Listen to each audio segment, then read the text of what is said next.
பாவம் அவராலையும் இவ்வளவு விட்டுட்டு இருக்க முடியல. விட்டுட்டு போன கொஞ்ச நேரத்திலேயே மறுபடியும் பொண்டாட்டி ஞாபகம் வந்துருச்சு போல இருக்கு. இல்ல நான் தான் அவருக்கு போன் போட்டு சும்மா பேசிட்டே இருந்தேன். அந்த தொல்லை தாங்க முடியாம தான் அவர் என்ன வெளியில கூட்டிட்டு போய் மொத்தமா கேட்டுலான்னு முடிவு பண்ணிருப்பாரு.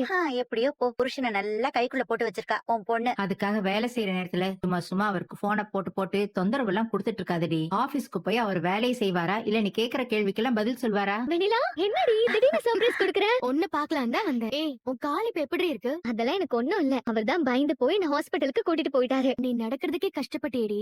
அது அப்ப இப்ப எப்படி நடக்கிறேன்னு பாக்குறியா? என்ன அம்மா வீட்டுக்கு வந்ததும் செம்ம ஹாப்பியா இருக்க போல.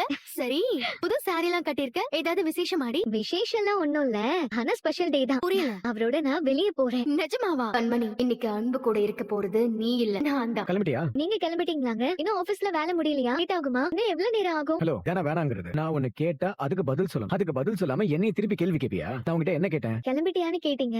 அதுக்கு நீ என்ன பதில் சொல்லணும்? ஆமா இல்லன்னு சொல்லிருக்கணும்.